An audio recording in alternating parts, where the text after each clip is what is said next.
দেখতে, দেখতে রমজান মাসটাও কিন্তু শেষ হয়ে গেল। কিভাবে যেন চোখের পলকেই এতগুলো রোজা পার করে ফেললাম আমরা। রহমতের এই মাসটা শেষ হয়ে গেল।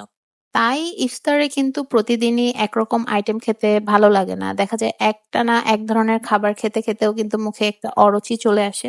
সে কারণেই হচ্ছে একেক দিন একেক রকমের একটা খাবার রাখার চেষ্টা করি আসলে। যাতে একটু মুখের রুচিটা চেঞ্জ হয়, খাবারের স্বাদটা বাড়ে। আজকে ভাবলাম অনেকদিন পর যেহেতু রোজার শেষের দিকে অলরেডি চলে এসেছে, তাই একটু অন্যরকম কিছু একটা খাওয়া যাক। সো সেই চিন্তা করে আজকের এই আয়োজন। আজকে ভাবছিলাম একটু সবজি দিয়ে, ডিম দিয়ে নুডলস করব, যেটা আমরা আগে খেতাম শুধু ডিম দিয়ে। সেটা কিন্তু ছোটবেলায় খেতে অনেক বেশি ভালো লাগতো। সেটার ফিলটা এখন না পেলেও কিছুটা তো ভালো লাগেই খেতে। তো সেটা ভেবে আজকে সেই প্রিপারেশনই নিয়েছিলাম। প্রথমে আপনার সবজির মধ্যে একটু গাজর আর একটু আলু দিয়েছিলাম। যেহেতু এখন একটু গাজরের সিজনটা আছে আর গাজরটা কিন্তু খেতে ভালোই লাগে নুডলসে। সে কারণে দেওয়া একটু গাজর কুচি করে নিলাম। এরপর একটু আলু কুচি করে নিলাম। তো এরই মধ্যে আমার নুডলসটা অলরেডি সিদ্ধ হয়ে গেছে। তো আমি এখানে কোকোলার যে নুডলসটা আছে, স্টিক নুডলসটা সেটাই নিয়েছি। সেটা দিয়ে আজকে করব। আপনাদের সবার রমজান মাসটা কেমন কাটলো অবশ্যই জানাবেন। কে কি দিয়ে ইফতার করলেন সেটাও জানাবেন। এবং কার ইফতারে কোন আইটেমটা সব থেকে বেশি প্রিয় সেটাও অবশ্যই কমেন্টস করে জানাবেন।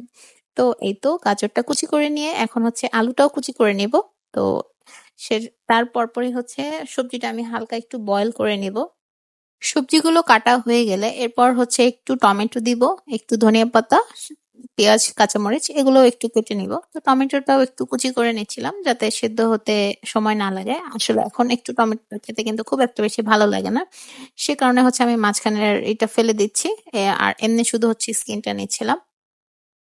অলরেডি আমাদের মুসলিমদের মধ্যে কিন্তু ঈদের একটা আমেজ চলে এসেছে। রোজার ঈদটা কিন্তু আসলে একটু অন্যরকম হয় আমাদের মুসলিমদের জন্য। কারণ আমরা একটা মাস রোজা রাখার পর তারপর আমাদের ঈদটা আসে। সো এটার একটা অন্যরকমই কিন্তু শান্তি কাজ করে আমাদের মধ্যে।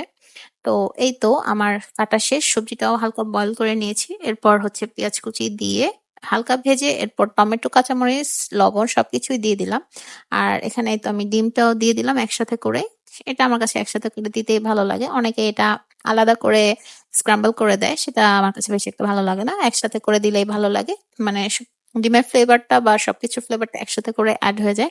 আর এখানে আমি এক্সট্রা আজকে কোনো মসলা ইউজ করব না। শুধুমাত্র নুডলস এর সাথে যে মসলাটা সেটা বাদে আমি আর কিছু দিইনি এখানে। একটু মরিচের গুঁড়া দিয়েছিলাম যাতে একটু ঝাল হয়। আমি একটু ঝাল খেতে যেহেতু পছন্দ করি। এই তো অলমোস্ট আমি নুডলসটাও দিয়ে দিয়েছি, মিশিয়ে ফেলছি। এই তো হয়ে গেছে আমার। আর ইফতারের আর বেশি সময় বাকি ছিল না। তো এই তো সবকিছু নিয়ে বসে পড়লাম আজকের ইফতারটা। ভিডিওটা কেমন লাগলো অবশ্যই কমেন্টস করে যাবেন না।